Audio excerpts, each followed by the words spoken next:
Sir, अब last प्रश्न है।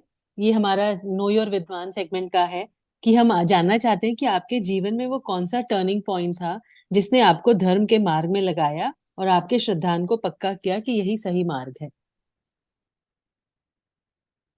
बहुत मेरे लाइफ काफी ऐसी रही है कि काफी चेंजेस रहा। हम बाल्यकाल से श्वेतांबर थे। तो सबसे पहली चीज देवलाली में लगने वाली बाल शिक्षण शिविर। हम श्वेतांबर होकर के वहां आते थे, मम्मी भी श्वेत, हम सब पूरी फैमिली श्वेतांबर थी। पर वहां आने लगे, समझ में आने लगा, और हमें इस बहाने बुलाया जाता था कि हमारे जो महाराज जी है ना, वो यहाँ पर पंडितों से सीख करके आते हैं, उनके पहले सीख के आते हैं, चलो तो ऐसे करके बाल शिविरों में पंडित जी के पास लेके गए। धीरे धीरे 2-3 सालों में सबने अपने अपने लेवल पर अलग, मतलब मम्मी ने, पापा ने तो बहुत पहले, पापा ने 50, मतलब 88 के आसपास ही कन्वर्ट कर लिया था। उसके बाद मम्मी, उसके बाद मैं, और मेरे बाद मेरे भैया। ऐसे क्रम से हम सब अपने अपने टाइम पर अलग अलग रूप से एक्सेप्ट किया हम लोगों ने इस साइड को। उसके बाद बहुत मैं नाम लेते चलता हूँ बस।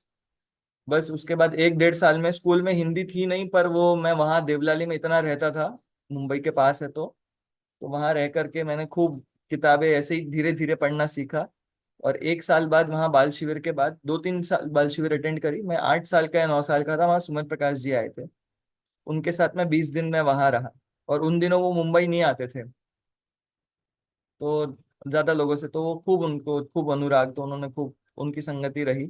एक वहीं पर बाल ब्रह्मचारी श्रीचंद जी पंडित जी रहा करते थे। तो वो मैं जब आता था तो वो बोलते थे, ओ भगवान आत्मा आ गया करके। तो आज भी याद है, उन्होंने एक धोती दुपट्टा दिया था कि नियम से हमेशा जिनेंद्र भगवान की पूजन अर्चना करना करके। तो बचपन में ऐसे बहुत सारे निमित्त बने।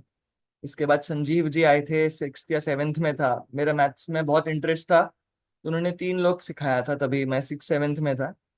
तो वो तब 3 साल लगातार मैंने उनके पास, जो वो आते थे जब मुंबई, तब उनसे सीखा था ऐसे। तो ऐसे ही ज्ञानी जनों की बहुत संगति रही, डिफरेंसेस रहे।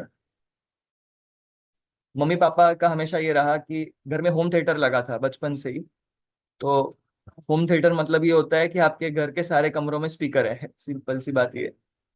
तो सुबह हमारी स्कूल होती थी 12 बजे, हम उठते थे आराम से 8-9 बजे। तो पापा का सिस्टम क्लियर था कि 8 बजे से 9 और 9 से 10 दो प्रवचन लगेंगे। और पहले कैसेट और सीडीज आती थी, तो हमारे पास एक पूरी अलमारी उसी की भरी रहती थी। तो अलग अलग शिविरों में जाकर के पापा ले आते थे, सब अलग अलग पंडित जियों की। कुछ हो, नींद करो, पढ़ाई करो, कुछ करो, कान में जाना ही है। तो भले उन्होंने आज तक ये नहीं बोला मंदिर चलो। मुझे आज भी याद है, इतने साल हुए आज तक पापा नहीं बोलते मंदिर चलो।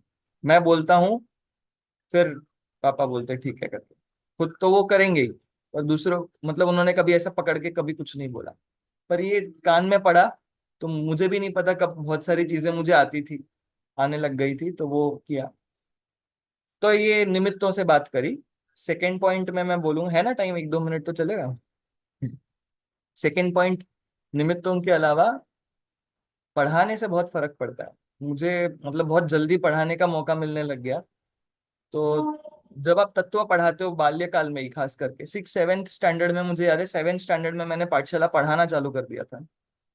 क्योंकि सुमन प्रकाश जी के पास ही मैंने बालबोध 1, 2, 3 सब पढ़ लिया था, तब मैं 8 साल का था। उसके बाद बालबोध पढ़ लिया है, देवलाली में प्रशिक्षण लगी है, तो मैं रोने लग गया। बालबोध मुझे प्रशिक्षण नहीं समझ में आता था, फिर बाल बोध करके मैं रोने लग गया। तो धर्मेंद्र जी ने गोदी में उठाया, बोले कि क्यों रो रहे हो करके। तो मैं रोने लगा, मेरे को भी एग्जाम देना है, एंट्रेंस एग्जाम था। उन्होंने लिया। तो बाद में मम्मी के पास आए कि बोले इस बच्चे ने लिखा तो बहुत कम है, लिख नहीं पाता होगा, पर एक भी शब्द गलत नहीं लिखा।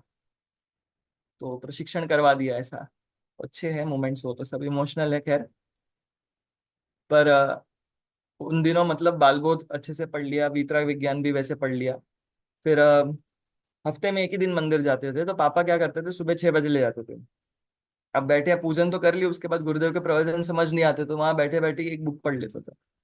तो एक ही दिन जाते थे, पर वो 6 बजे गए, 12-1 बजे के पहले लौटते नहीं थे। तो क्या करना है, बैठे हैं, पाठशाला का 1 घंटा होता था, तब दोस्तों के साथ पढ़ते थे, पर उसके अलावा आगे पीछे का टाइम फ्री बैठे रहते थे, तो कुछ ना कुछ पढ़ने लग जाते थे वहीं पर। तो हफ्ते में एक ही दिन होता था, पर वो ऐसा, तो वो भी पढ़ लिया था काफी। तो पढ़ाने का अवसर जो मिला, उसकी वजह से भी काफी फर्क पड़ता है। तीसरा मैं कहूंगा प्रतिकूलताएं। मतलब आप जब देखते हैं कि आपके जीवन का अंत आ रहा है सामने,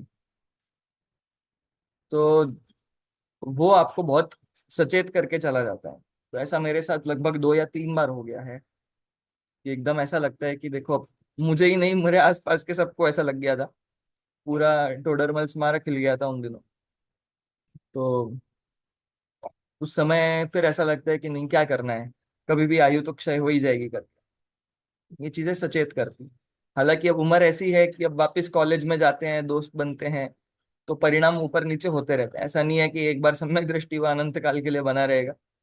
तो ऐसे ही परिणाम स्थिर हुए, तो इसका मतलब ये नहीं है कि कल भी मेरे परिणाम ऐसे हो। आपको अगर याद हो तो ये पॉइंट्स हमेशा याद रखें कि ये संयोग जो है, ये ये हमेशा नहीं रहेंगे। जो धर्म है, ये जो हमारे प्राप्त जो मिला है, ये प्राप्त संयोग हमेशा नहीं रहेंगे। ये रहे तो जरूरी नहीं मैं रहूंगा, संयोग तो रह जाएंगे, पर कल मैं रहूंगा इसलिए ये रहे तो जरूरी नहीं मैं रहूंगा। संयोग भी रहे, मैं भी रहा, तो जरूरी नहीं मेरे परिणाम जैसे आ जाए वैसे रहेंगे। ये 3 बात। सर्वोदय अहिंसा है पास में स्मारक के, तो वो ऐसे पॉइंट्स अलग अलग छापते रहते थे। तो उन्होंने एक बैनर, इसका एक ऐसा वो बना रखा, तो वो मैंने अपने दरवाजे पे रखा था, तो मुझे काफी अच्छा लगता था ये। और भी कारण बहुत, मतलब मुझे तो, मैं अपने आप को बहुत वैसा मानता हूँ, मुझे बहुत ऐसे, मतलब मैं नाम तो कितनों के ही नहीं लूं। उज्ज्वला दीदी से करणानी योग सीखा। फिर अभी शुद्ध ओम श्री माता जी हैं, जो पूर्व में सुजाता ताई थी, उनसे धवल ग्रंथ भी ज्यादा नहीं पढ़ने मिला, पर जो भी सीखने मिला उनसे पढ़ने मिला। फिर संस्कृत के लिए भी। और फिर मतलब काफी लोग ऐसे रहे, खास करके संजीव जी के जाने के बाद भी। तो रहा ऐसे। तो इन ओवरऑल शॉर्ट, अपना अध्ययन, अध्यापन, अपने स्वरूप का विचार अलग से, रैदर देन अध्यापन, रैदर देन अध्ययन, बैठ करके अपने स्वरूप का विचार, संगति अपने से अधिक गुण वालों की। आप कितना भी अच्छा हो, पर आपके ऊपर आपको कोई गुरु होना चाहिए। बिना गुरु के स्वच्छंद प्रवृत्ति करने वाले लोग हमेशा गलत रास्ते बढ़ जाते हैं। कोई कितना भी ज्ञानी हो, उल्टे रास्ते बढ़ जाए। इसलिए हमेशा गुरु जो अधिक ज्ञान में भी अधिक और चारित्र में भी आपसे अधिक हो, तो वो हमेशा आपके ऊपर रहे। आप उनसे मिलते रहे, उनकी संगति हो, ज्ञानियों की संगति जहाँ नहीं हो, ऐसे जगह पे नहीं रहो।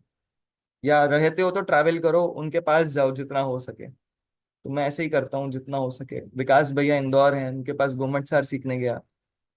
तो मुझे तो नाम, स्मारक के पूरे गुरुओं का कितना नाम लूं, तो खूब मिले। मुझे तो भर भर के निमित्त बने चांसेस। और थर्ड, अनुकूलताएं मत जुगाड़ो जितना हो सके। अनुकूलताओं को दूर कर दो, क्योंकि अनुकूलता में सच में तत्व विचार करना is like once in a blue moon वाला चीज। बहुत ज्यादा अनुकूलताओं को मत जुगाड़ो। मतलब जब मैं तो कभी कभी मेरे घर पे बीमार होता है ना कोई, तो मैं बोलता हूँ चलो बढ़िया है, अब मुझे इनको मौका नहीं मिलेगा बोलने की कि तत्व विचार करो, नहीं तो करेंगे नहीं। तो अच्छा अच्छा होता है, बीमार होना चाहिए। हाँ, मांसाहारी दवाइयां नहीं खानी चाहिए।